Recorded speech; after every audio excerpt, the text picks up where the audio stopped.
me. Do you mind if I join you?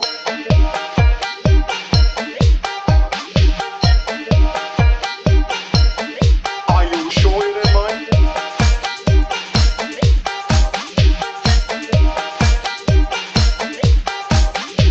You're absolutely sure I won't be disturbing you? Today there's been lots of progress. They came back and they did just what they were told. When they put their minds together, they are good workers. And now the building is underway. The walls aren't very high yet, of course, but the tower will grow and grow. And as I watch them working with their tiny trowels and their tiny goblin fingers, a shudder goes through me. They give me the shrieking pajamas, these strange little Zootakins.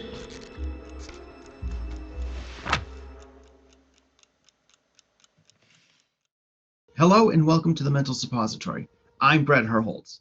This week is part 2 of my interview with author, artist, and scriptwriter Paul Magrs.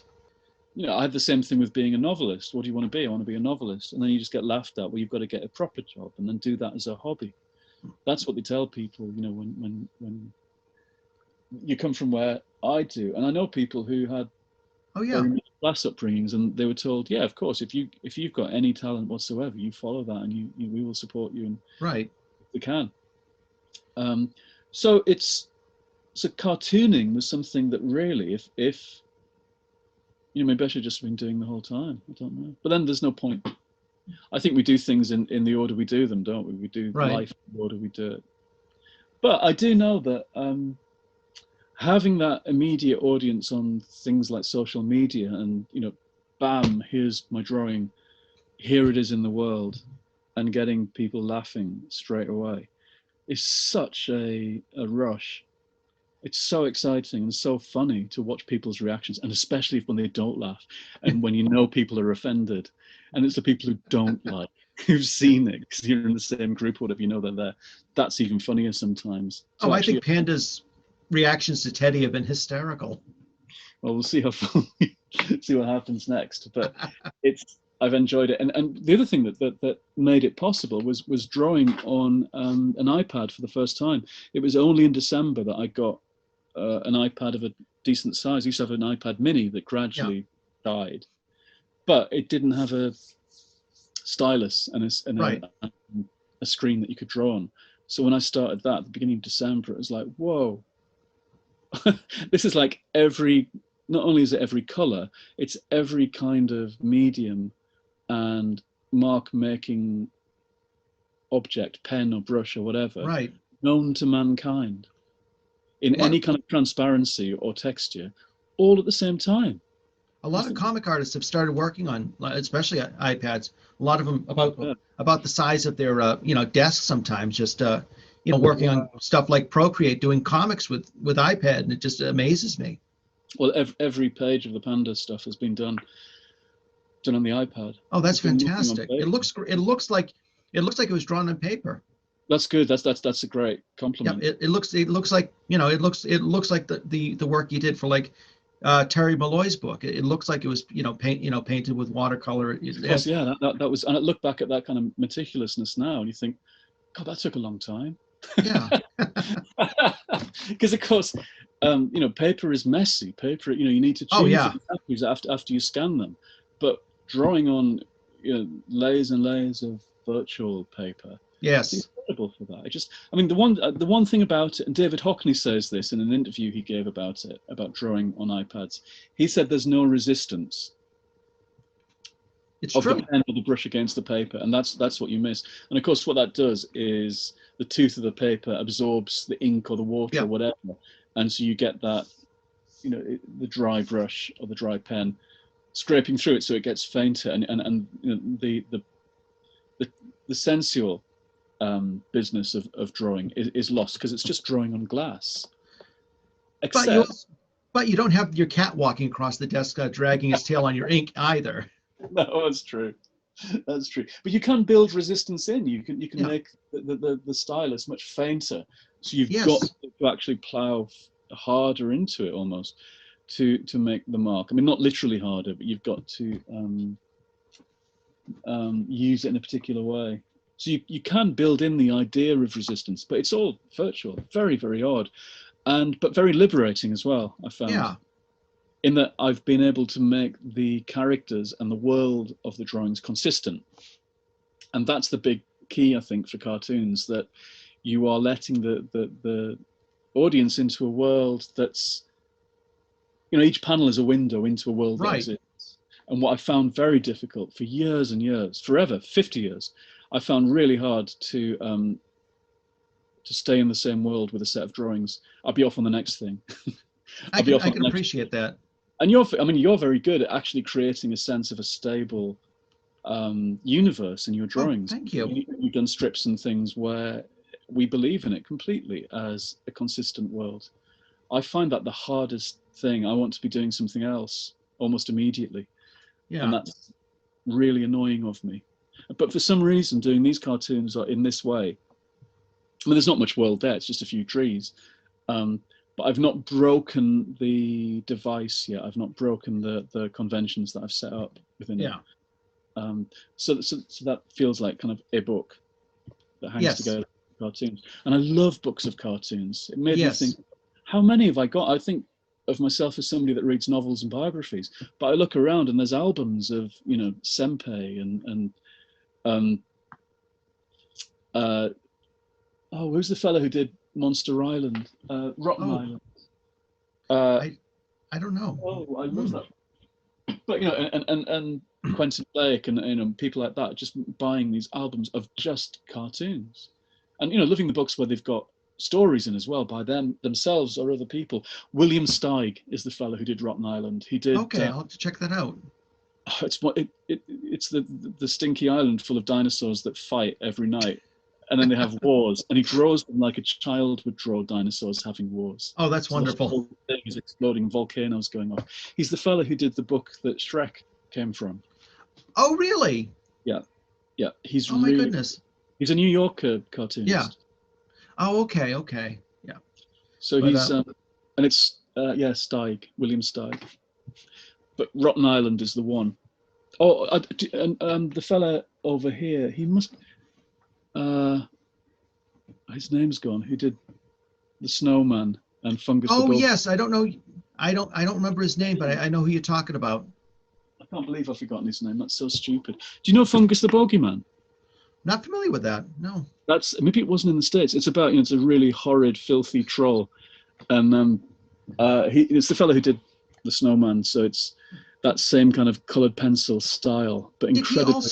Did he also do a book about Santa Claus as kind of a grumpy old son? Father Christmas, yeah. Yes, I remember that as a kid. Book. That's a beautiful book. Raymond Briggs, of course, is the artist. That's right. He did. As a kid, I just remember the one shot of, Santa Claus on the loo toilet over in the States. Right. And of course, you're like 6 or 7 years old, so you think it's hysterical. Funniest thing you've ever seen, of course. Absolutely, still There's a beautiful 2-page spread in the middle of that, where he's sitting in the valley of 2 houses covered in snow in the guttering, and he's having his packed lunch in the middle of the night. He's got his flask and his sandwiches, and the reindeer are and the sleigh are on the other sloping rooftop having their stuff.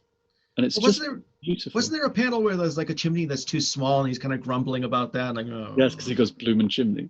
That's it. Everything's blooming. But he did so Fungus the Bogeyman is the one to go and look for. I bet it never came out. It's too rude, and it's all about slime and bogies, and so we thought as kids it was the funniest thing in the world you've ever seen. He comes up from the sewers every night to just spread filth about in the world upstairs. I'll definitely have to check it out. But speaking of television, I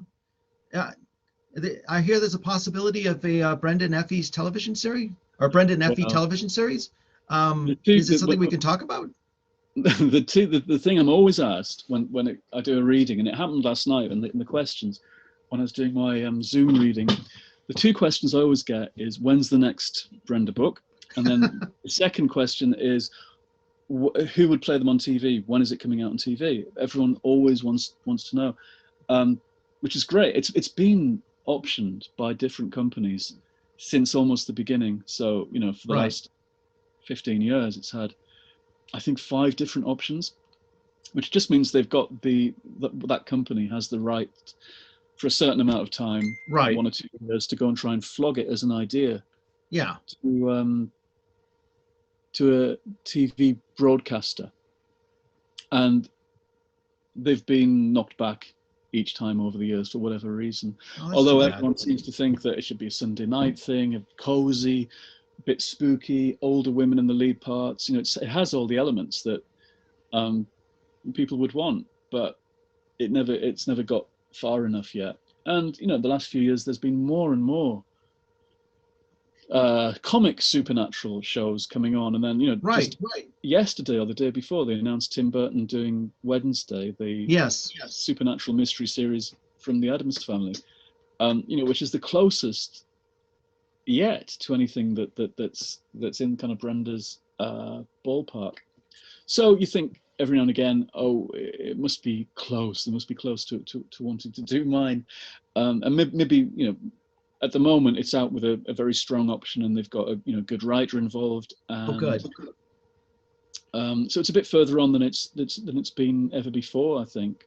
And it It'll seems like the people who are trying to option it right now have had a bit of success on their own as well. They've done all kinds of things, and they're the ones who made Agatha Raisin. Exactly. Yeah. Series, which isn't a million miles away, and certainly those books were something I was thinking about when I was originating the whole idea, because that they're in that cozy mystery genre of very English, old-fashioned mysteries. So we'll see. I mean, I know it's going to happen. Yeah. It's just whether it's now or 100 years in the future. I think somebody's going to do Brenda on telly marvelously. But I can't believe they're not leaping at it, especially when things like I've forgotten the name of it. The thing with Sabrina. Oh, yes. And the Umbrella Academy, and all these things that are a bit gothy and a bit mysterious. Do you think that they're hunting high and low for properties that are like that? And hello.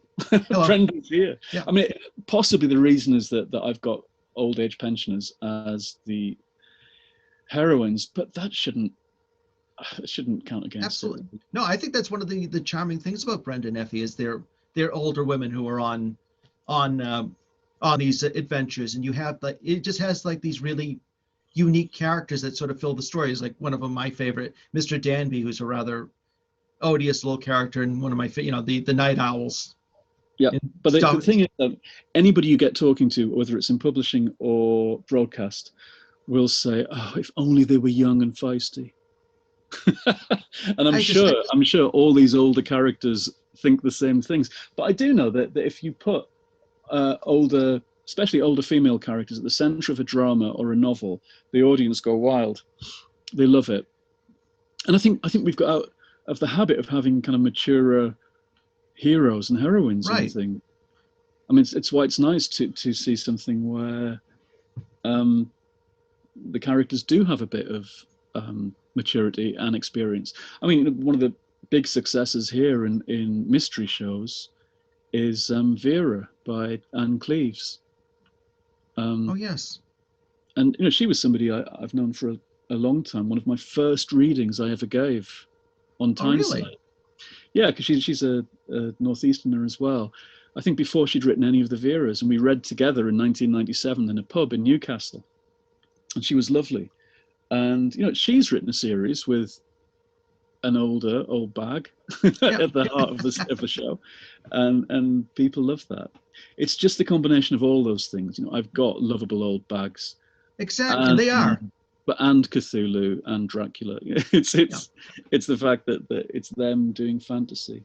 But you also have these wonderful moments in the book with and it's not even like the spooky supernatural moments. It's like Brenda up in her attic, making herself a cup of tea, putting on a crackly old record, just sitting down, writing in her writing in her journals. I think you have those nice little moments where it's like you can almost smell the aromatic tea, or hear you hear the crackle of the old records.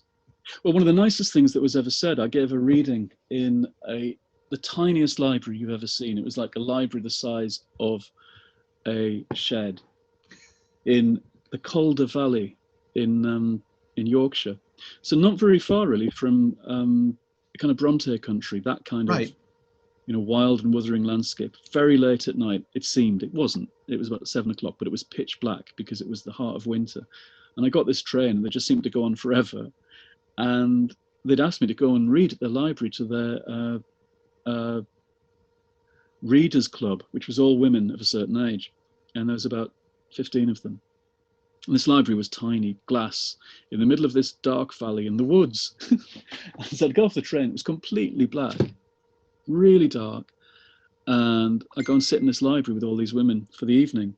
And I don't know which of them had chosen. It was the second Brenda book. And they just lapped it up, and they said they would never, they all said this, they would never choose anything from the science fiction section, or which was where the Brenda books were being put, because that's where the daft publisher put them. And they'd never read a horror novel. And actually, they'd never read a spooky mystery, paranormal romance novel either. And it fits all those genres, but they would never do them. But they all love Brenda. And that's what took them to those genres, that the character herself was the thing that they'd follow her into any genre for that. And I thought that's really interesting. Well, I think that's a triumph, I thought. You created, well, you took this character that was really just only mentioned in passing in Mary Shelley's Frankenstein, where it was, she was created by Dr. Baron Frankenstein, and, depending on the adaptation, and left in pieces on the floor when, when Herr Baron, just supposedly destroyed her when he saw the monster leering down from the windows. And just the fact, she's not quite dead, and she actually has to physically pull herself up by her own stitches and move on with her life. And you just created this, you created her as this like wonderfully warm, positive, gregarious character. And I just think, I think, just in having her narrated, I think helps the story too. It makes you feel like you're part of her adventures. Yeah, that's nice. That's really nice to hear. And, doing this reading last night, which I went back to the beginning and read the first chapter of the first book for the first time in, I don't know how long, and coming at it new, I thought, oh no, she's still there. She's separate to me, and she's a character that's just there for people to discover all over again. So that was nice. That was a nice moment of thinking this is something that exists. It's so easy when you've done work in the past, whether it's successful or not, whether it goes out of print or stays in print, it's quite hard to reconnect back with it as the creator and feel that it stands up on its own 2 feet, or that exists outside of you. So it's nice to find that it does. It's lucky to be able to look back in that way and think, yeah, there she is, and she's all right. She's still there. Yeah. Well, when you published Brenda and Effie Forever, at that point, I almost thought that was going to be the last time we saw Brenda and Effie, and you did feel a little bit sad. But at the time, was it one of these things where you felt like, you were finished, or you just kind of wanted to put it aside for now and maybe return at some point?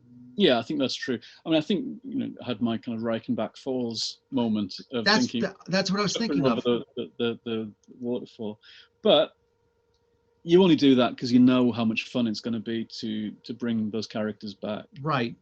And so you never say no, because they'll come back and haunt you. I didn't quite get the entire feeling of like Conan Doyle at the end of the Reichenbach Falls saying, thank God the beast is dead. No. Or thank God the brute is dead. You felt like it was like, just see you later for now. It was almost like. Yeah, I think that's true. And of course, you've got to think back that they didn't think they were doing stuff that was entertaining. Yeah. It wasn't life and death. It was meant to be fun, and so the home stuff is kind of lighter, I think, than it's given credit for. Right. He wasn't writing Shakespeare. He was writing adventure stories. No, exactly. And it just like wasn't that really kind of the first public outcry? I think so. Yeah. Yeah. And people. Well, no, I mean, Dickens has obviously a massive That's popular audience in the magazine world, and he. Sorry, I'm fetching the cat so he doesn't run outside. It was a delivery of books coming. Good delivery. Yeah, I know. I'm so bad for just ordering stuff. Oh, me too. Me too. You didn't hear that. You didn't hear the door going. Delivery of this parcel. Oh, thank you, Jeremy. We're just recording an interview. But yes, thank you for my parcels of books.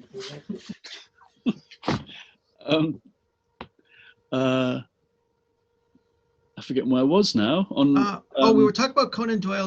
We were talking about Dickens. Oh yeah, and the popular vote, of people responding chapter by chapter and saying, "You've killed off such and such a character," or that suspense in the games that the writer plays with the audience, knowing that there's an audience there responding to what they're doing. Didn't he write two different versions?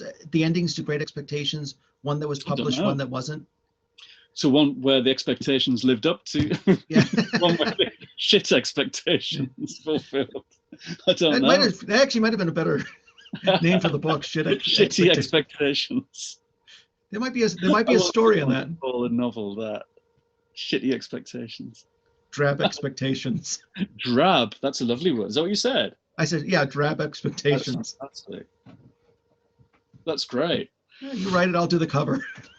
It would be no. You should write it. It's somebody who expects. It's a kind of gory take on Dickens, where somebody expects everything to go to the bad, but everything that's wonderful keeps happening to him, and he's like so pissed off. Life just gets better and better. And I know it's going to shit the bed. I just know it. Oh, by the way, you're king of the world now. Oh, damn it. King of the world. Before you leave, is there time to read a little bit from one of your books, or? Yeah. Originally, I was going to say the Woolworth Horror, but is there anything you would prefer reading?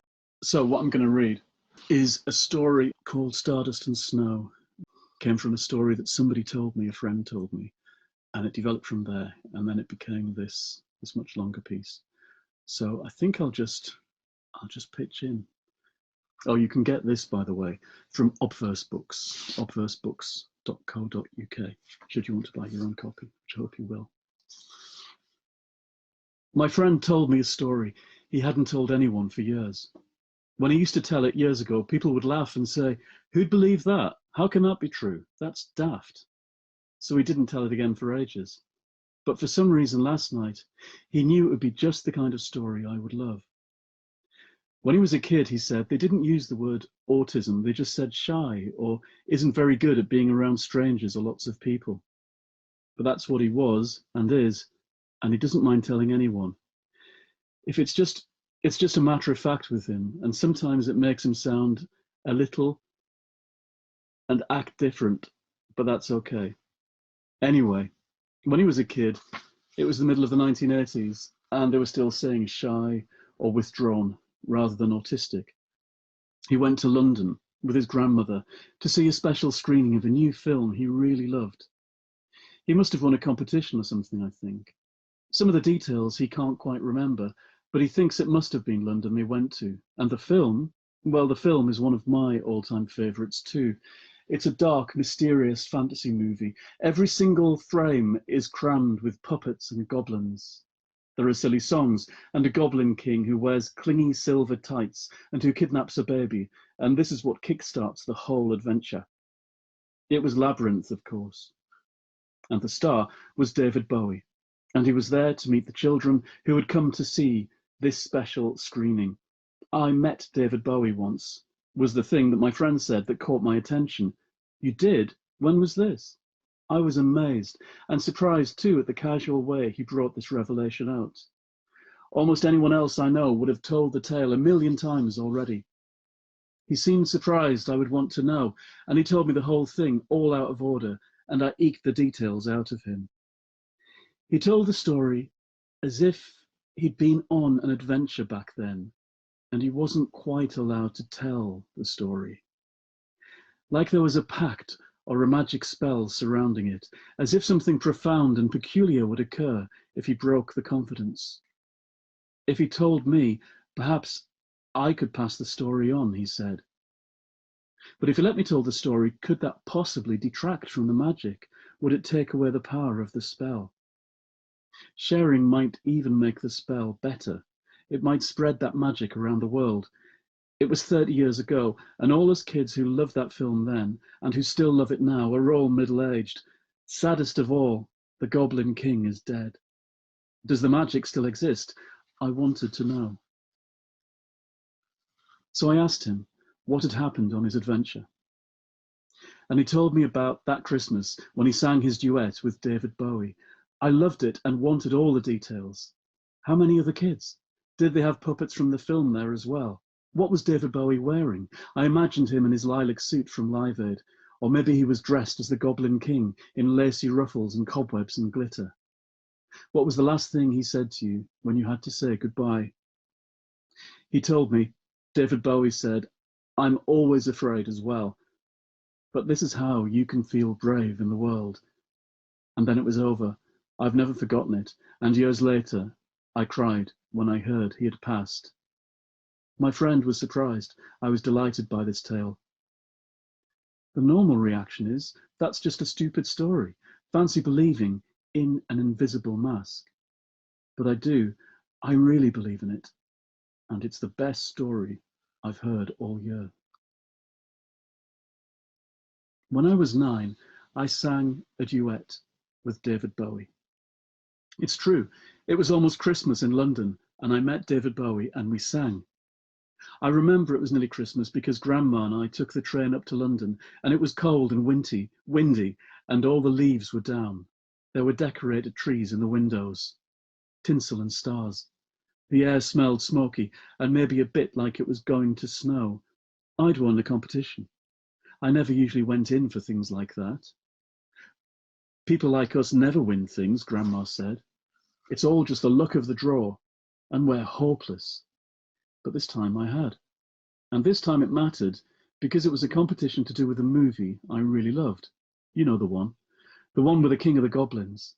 It had come out the year before when I was 8, and I still loved it. I'd seen it more than once. I had the book and the record. I knew all the words. I loved to sing, but only by myself. Sometimes I recorded myself, singing and telling stories. When I was 9, I had one of those huge ghetto blasters. It was almost as big as I was. It had 2 speakers and bits that lit up and graphic equalizers, whatever they were. I used to love to record things, and I would make mixtapes for myself. Don't you dare go recording me, Grandma shouted. Don't you dare go bugging me in my own home. Why would I want to record her, though? Grandma was interested in fashion. She loved to go into town and buy new clothes. They'd be clothes that were slightly too young for her. That's what Grandpa said. Look at you, you like a fat share. On the day we went to London, the day of our special screening, Grandma was wearing her pink fur coat. It was her favourite thing in the whole world. She also wore a colourful headscarf and spiky high-heeled boots. On that day, I was wearing a white shirt, a red V-neck jumper and check trousers. It was more or less what I always wore, but that day I was extra smart. Because we were going to London to be with the other competition winners and some of the stars of the movie were going to be there as well. Most of them were puppets, but the big star of the show was David Bowie, and he was actually going to be there. Him, Grandma said. He's a flash in the pan. He's overrated. Who cares about him? She didn't think David Bowie was anything special, but I did, and Grandpa did. I loved my grandpa. We did everything together. He used to buy me books. He understood about David Bowie and the film in which he was the Goblin King. When the letter came and I found out I'd won, I dreamed that David Bowie would take me away just before Christmas, far away to the land of the goblins and away from Grandma and Grandpa. But I didn't want to leave Grandpa. You're not the only winner, Grandma said. Lots of kids must have won prizes. It's a film show, so they must have given out loads of tickets, mustn't they? Hardly makes it special. But it did, I thought. It was just before Christmas in London, and David Bowie was going to meet us there. We caught the train. It was one of the old-fashioned ones that you don't see anymore, with the separate little compartments. I was so excited I sang all the way there. I sang Greensleeves because it was my favourite song. "That horrible racket you're making is giving me a ghastly headache," Grandma cried, tying her headscarf even tighter. "Shut up!" I hadn't even realised I was singing in front of her. I'd forgotten I wasn't alone with my ghetto blaster. That's how happy I was. I didn't even much mind the crowds at the railway station when we arrived. Well, not too much anyway. That kind of thing usually bothered me pretty badly. I hated being around a lot of people.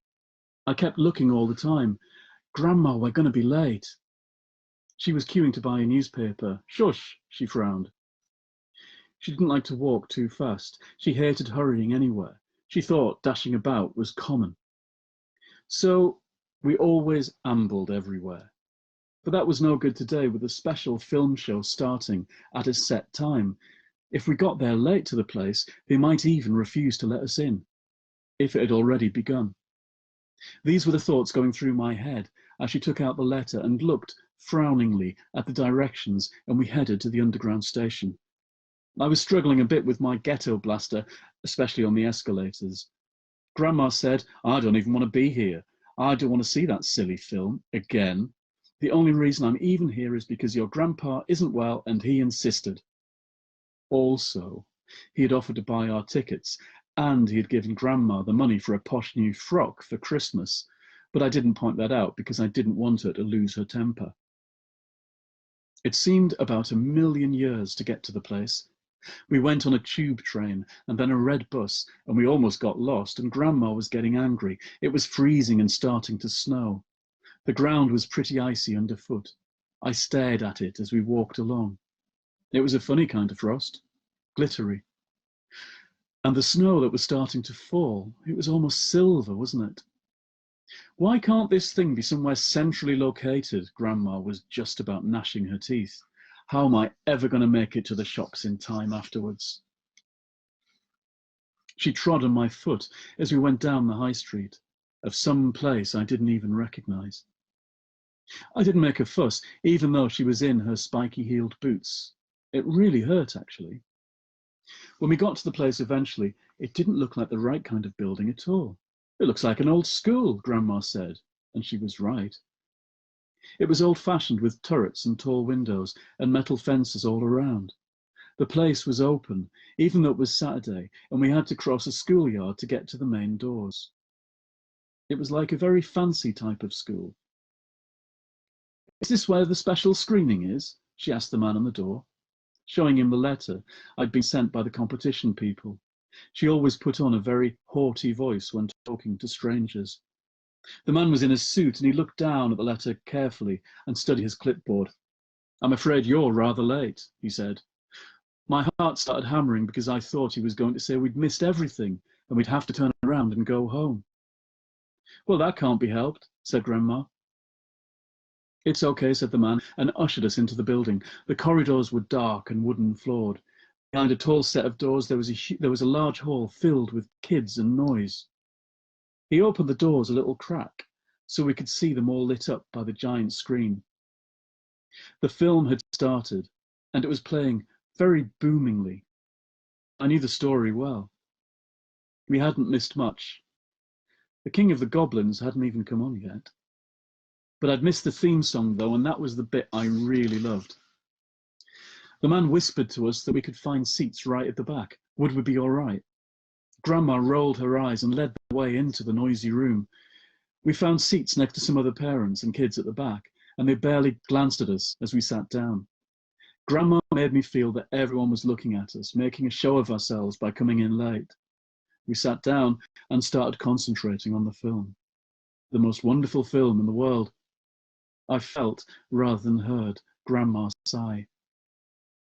How many kids were there? It seemed like hundreds. It really sounded like hundreds when they started yelling and shouting at the exciting bits. It was all quite noisy, and that spoiled it a bit for me, but I stayed where I was. I wasn't going to miss any of this. The film rolled on. Brilliantly, sparklingly, wonderfully, just like it had the first 3 times I'd seen it. There was something different. Was it a clearer picture, perhaps? It seemed like all the scenes in the land of the Goblin King were covered in glitter. The whole screen was twinkling and glittering throughout. I wasn't sure it had been like that the other times I'd watched the movie, and then I was sucked into the story again. I mouthed the words to the songs under my breath. I reached under my seat to press record on my ghetto blaster, and when one side of my C90 ran out, I turned it over. Grandma tutted at me, wriggling about in my seat. And at last the movie finished. The house lights came up and everyone was cheering. Absolute twaddle, Grandma said, and pulled her headscarf back on and tied it tight. They had puppets there, the actual puppets from the film. There were puppet experts and special effects guys. There was a bit of a crush at the front of the hall, with all the kids shoving in to see. From where we were, you couldn't see all that much, just the tops of the biggest puppets' heads. There were squeals and shrieks of delight, though, as the puppeteers made them do stuff, move about and blink their eyes and shake their limbs. The doors opened and even more puppets came in, goblins and monsters, trolls and the cute dog. They were mobbed by the competition winners. "It's pandemonium in here," Grandma complained to the adults nearest her. Her voice became rather shrill. "Those kids are going wild. Can't someone get them under better control? My grandson is very sensitive and withdrawn. He can't stand to be around things like this." I felt ashamed she was telling people about me, so I just stared at the shiny wooden floor and my tape deck. And that's how I missed the moment when the doors opened up again and David Bowie walked in. But I heard the huge whooping cheer that went up and the screams from the kids and some of the grown-ups. I could hear his voice shouting hello to everyone, but I couldn't see him. "There he is," Grandma jabbed me. "You should look up and see. That's who you came for, isn't it? The great big star of the show. Stop looking at the floor and look. You're just as good and deserving as anyone else here." But at first I couldn't. I couldn't look up. When I did sneak a look, I saw that David Bowie was swamped by children. They had gathered around him, and he was at the center of a hurricane of kids and puppets. He was signing posters and records for everyone. And then all of a sudden, that man in the suit was standing with us. He tapped my grandma on the shoulder and addressed her by name. "Yes?" she frowned. "You're to follow me," he said mysteriously. Grandma grabbed my hand and dragged me away from the fringes of the noisy crowd. We left the hall and followed the man down a corridor. Grandma's sharp footsteps were really noisy. Had we done something wrong? They'd seen my recording on my ghetto blaster. Maybe it wasn't allowed. It felt like we were in trouble when the man opened another door and sent us into a smaller room behind the main hall. It was mostly bare, apart from some chairs, gym equipment, and an old, upright piano. "You're to wait here," he said, not smiling. "Why?" Grandma demanded. "You're the party who wrote in, aren't you?" said the man in the suit. "About the boy?" Grandma glanced at me and glared at him. It was his grandpa who wrote in, as you put it. His grandma wasn't well enough to come here today. His grandpa wasn't well enough to come here today with the boy, and so I'm here instead. I've no idea what the old man said in his letter. "I see," said the man. He looked at me and said, sounding more kindly this time, "Well, you ought to stay here, at Mr. Bowie's own request. You won't have to wait long." "I should jolly well hope not," said Grandma, watching him leave. Then we were alone in this side room. She went to sit on a plastic chair in the corner of the room. She took a flask out of her shopping bag and carefully poured herself a hot cup of tea. She sat drinking this noisily, smacking her lips. Then she took out her Daily Mail and started reading it. She didn't remove her headscarf. I set down my ghetto blaster in the middle of the shiny floor and just stood there waiting. I wasn't even sure what I was waiting for. At Mr. Bowie's own request. Maybe I really had done wrong by recording the film on my ghetto blaster. I took out the tape and swapped it for a blank one from my satchel. Luckily, I always carried a supply. Was I really in trouble? There was still a lot of noise coming from the main hall. "If they don't get a move on soon, we shall have to go," Grandma said loudly. "I think they must have forgotten all about us. Really, it's not good enough. They have no right to get a young boy's hopes up." Just as she was talking, the door flew open and David Bowie walked into the room. I stared at him. I gasped and held my breath. He was in a silk pirate shirt and tight blue trousers. He was dressed just like he was on the screen when he was the Goblin King. "You're Daniel, aren't you?" He grinned at me. I stared at his jagged teeth. Then David Bowie was striding over to Grandma. "You must be Grandma," he said, and confidently held out his hand. She looked at him and at his hand, and she didn't shake it. She became flustered and went back inside her newspaper. I cringed inside. I couldn't believe she was being so rude. But nothing ruffled David Bowie. He just shrugged and turned away, leaving her to the Daily Mail. He strolled back over to me, and I looked down quickly at the floor. "Are you him?" he asked. "Are you the one? You are, aren't you?" I couldn't look up at David Bowie. I was so embarrassed about my grandma. I heard the rustle of her newspaper again. I heard her slurp her tea and tut loudly. Then David Bowie sat down on the floor. He sat down, cross-legged, in front of me, so that I was looking down at him. There he was. One eye was slightly different to the other. One of them had a bigger pupil than the other one. His hair was cut shorter than it had been in the film, but maybe that had been a wig anyway. He smelled nice. He smelled of soft ice cream. Vanilla, that's what it was. "You've got green eyes," he said, looking straight at me. "Yes," I said. "That's quite special, that. You must be part wizard." He was looking straight at me as he said this. No one ever did that. "Your grandpa wrote me a letter, David. Sorry, Daniel. I don't know how he found out how to write to me or where to send it, but he did. Quite possibly it was magic. Does he do magic, your grandpa?" "No, but he's nice." "Well, he wrote to me and said, 'Mr. Bowie, please look after my grandson Daniel at your special Christmas film show because I'm not able to be there. Daniel doesn't like big crowds and everyone being noisy and rowdy. Also, he can be a bit shy and withdrawn. Not everyone understands him, and he has a bit of bother with bullies and things like that. So he might need a special, quiet moment to himself.' That's what he told me. Is that right, Daniel?" I nodded. "I like the sound of your grandpa." Then David Bowie gasped, "Is that a ghetto blaster? Is that yours? Do you record things?" I nodded. "Stories, sometimes songs. Do you sing?" I shook my head. "Your grandpa told me you like to sing." Then David Bowie was reaching out and dragging my ghetto blaster towards him. "Look at this. It's got graphic equalizers and everything, whatever they are. Look, Daniel, why don't we just record our whole meeting, eh? Why don't I press record and then you'll have a tape as a kind of souvenir?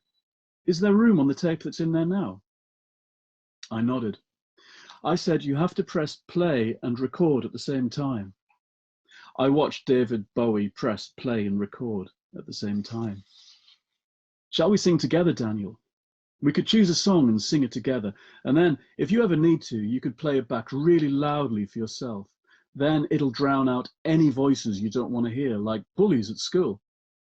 Grandma tutted loudly, David Bowie whispered to me, "and it might drown out all the tuts as well." I laughed at that and stopped myself in case Grandma heard. "Is there a piano in here? They said there would be. Ah, here we are." Suddenly David Bowie was on his feet and sauntering off across the room towards the battered, upright piano. He lifted the dark wooden lid. "Come over here. What shall we sing?"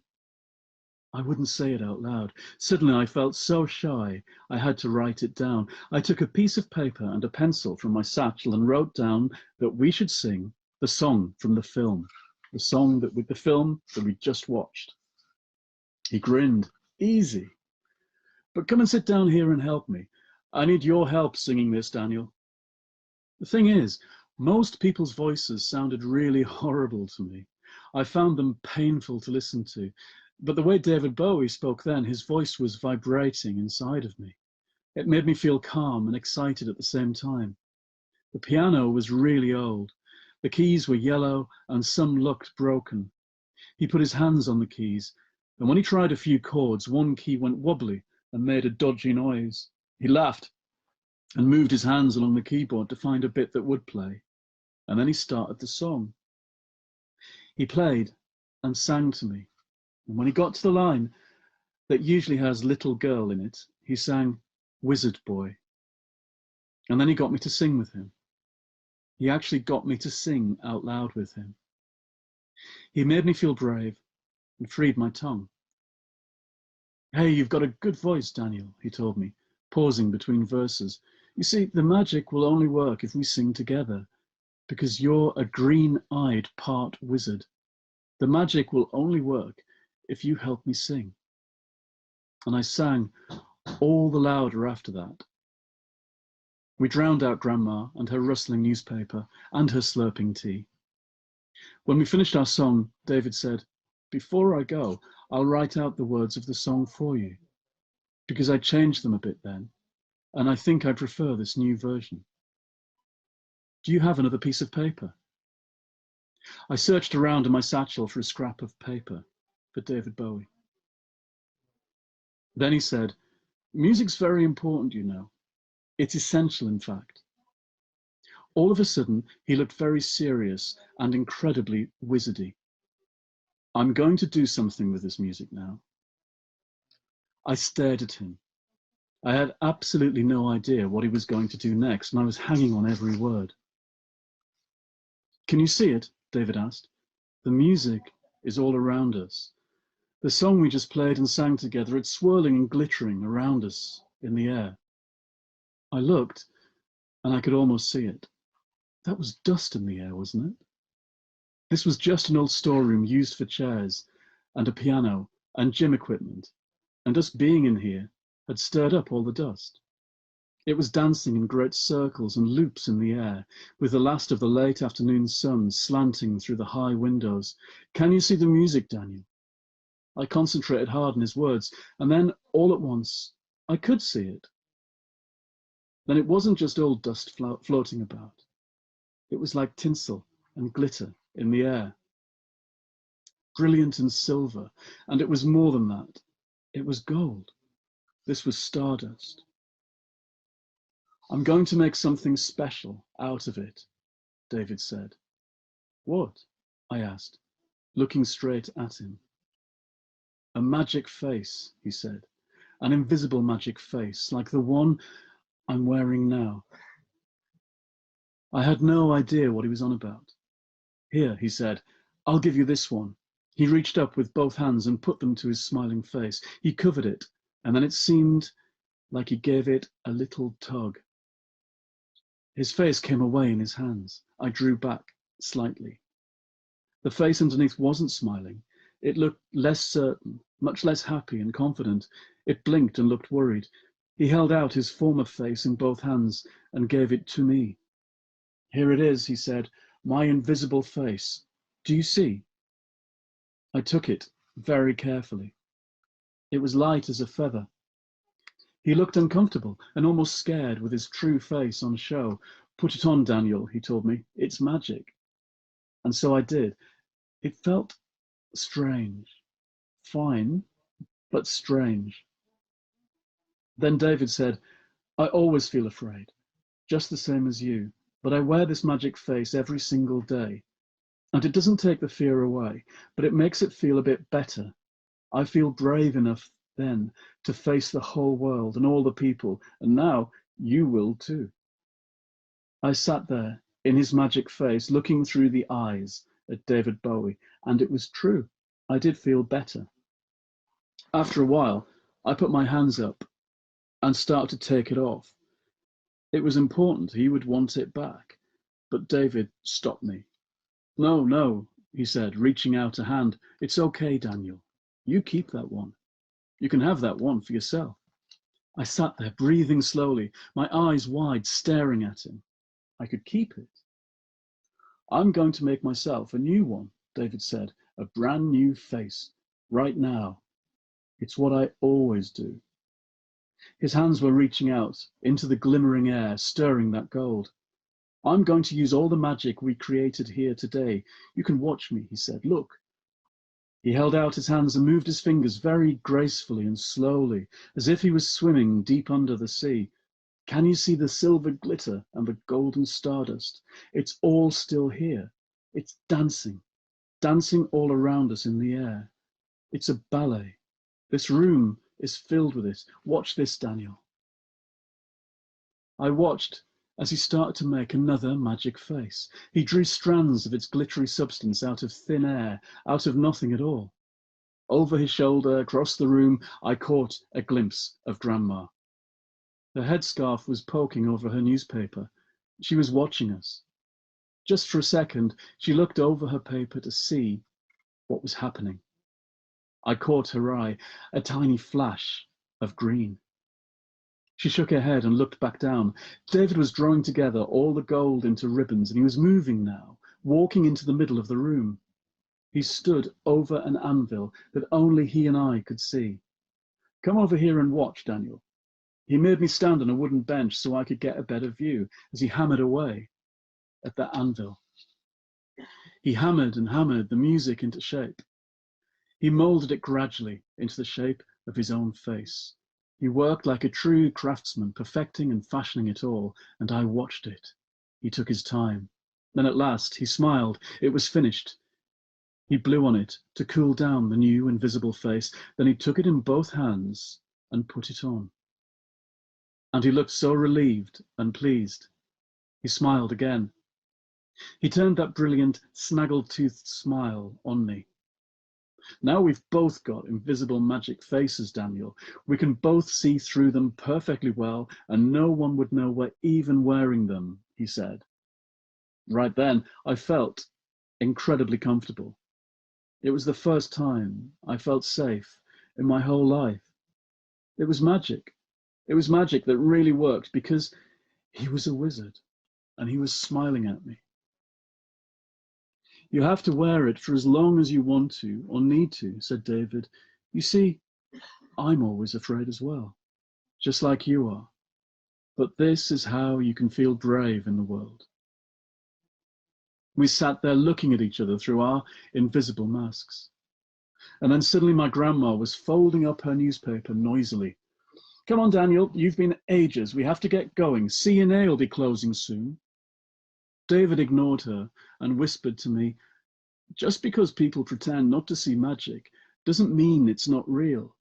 It simply means they don't have our eyes. I nodded. He took the paper and started writing down the lyrics to the song in funny, loopy handwriting. Daniel. Grandma was clopping over in her high-heeled boots. Are you listening to me? You've taken up quite enough time. Oh. David suddenly gasped and jumped to his feet. He went striding back to the door. My heart lurched. I thought he was leaving suddenly without saying goodbye. I almost forgot, he said, opening the door, and then he fetched something from the corridor. It was a large, furry creature. What's that? A toy? Grandma scoffed. We don't have room for that at home. It was the fox terrier from the movie, one of the heroes of the film. It was a life-sized version. He's yours, said David. I brought him for you because he's brave and loyal, and I thought you could do with his help. There was a blue silk scarf around the fox terrier's throat, which David carefully removed and then hung around my neck. There you go, Daniel, he said, and passed me the furry puppet. That's everything you'll need. Grandma tutted. That'll be fun, carrying that thing on the tube, with his dratted ghetto machine as well. David looked her dead in the eye. Thank you so much for bringing Daniel all this way to see me. I know things can't be easy for you. It's been an absolute pleasure to meet you both. She wouldn't hold his gaze. She gulped and grabbed my arm. Come on, Daniel. I want to buy this frock. There's hardly any time left. Just before she dragged me away, David Bowie reached out his hand and high-fived me. No one had ever high-fived me before. And then suddenly we were back out in that corridor. There was less noise because nearly everyone had gone home. "Grandma," I said, twisting in a grip because I felt we'd been rude and done it all wrong. We hadn't said goodbye to David politely or properly. He had given me these amazing gifts, and I hadn't even thanked him. "Shush," said Grandma. "You've had quite enough attention for one afternoon. It makes you go giddy." We were out in the dark, snowy yard and heading for the street before I realised he hadn't finished writing out his words to his song for me. At least I had it on tape. I had the whole thing on tape. And I had the fox terrier in my arms as we sat on the bus and then the tube train into the centre of London. I was wearing David's blue silk scarf, and I was wearing his invisible face. I wore it standing by the changing rooms of C&A's ladies' wear department as Grandma tried dresses on. It was warm and noisy and stuffy in that shop, and my head was ringing. After about 1,000,000 years, it was time for us to catch the train back home. She hadn't found a dress that pleased her, and she wound up buying something that she wasn't sure flattered her. Grandma sat in the train compartment looking flustered and cross. Shopping trips often went like this, with her never quite finding the thing she really wanted. She had 2 spots of red on her cheeks like she was overwarm or felt upset. I sat with my dog puppet, wearing my scarf and my magic face, and I was absolutely beaming. I was singing to myself quite loudly. When the man came by to see our tickets, he looked surprised at my singing, and then he grinned at me. "Merry Christmas, someone's happy." He clipped our tickets. Grandma tutted, and he left. Then she was brushing down her pink fur coat. "Oh, look at this. Look at the state of my beautiful fur coat. It's got nasty stuff on it. It's got glitter on it. Just look." She glared at me. It was true. In the smoky yellow light of the train compartment, Grandma was definitely glittering as she sat there opposite me. "It's off that thing, that horrible fox thing he gave you. Just look at it. It's covered in glitter. Oh, who would give a child such a stupid, messy present?" She scratched and rubbed at her coat in frustration. It was weird about the glitter, really. I wasn't sure where it had come from. Maybe David had sprinkled it on the dog before he gave him to me. But then, it had been falling through the air in that side room, hadn't it? We'd created it by singing together, David had said. We'd sung together, and because we were both part wizards, we had made the magic start working. There was stardust, as well as tinsel in the air. I'd seen it with my own green eyes. "If you don't stop singing, Daniel, I'm going to grab that horrid fox off you and throw him out of the window." "No," I said, and clutched my sparkling new friend tighter. I stared back at Grandma through my invisible face. She sighed and suddenly looked exhausted. "You'll see eventually, when you get older, you'll look back on today and think it was a real waste of time. You'll see what an awful, boring time you put your grandma through, going to see a daft puppet film you've seen before, talking to that silly man, that Popinjay. You'll be embarrassed eventually about all of this. When you're as old as I am, Daniel, you'll see that dreams like this are daft. No one will even remember that Bowie person." "That's not true," I said. "You'll be embarrassed in the future. You sang with him that awful song. You'll feel such a fool about all of this. You'll never be able to tell anyone about it. You'll be so embarrassed." She laughed then. I just looked out of the window, watched the snow flurrying past, and I smiled. Because after that, I changed. I was never that same boy again, the boy who wouldn't talk or look anyone in the eye.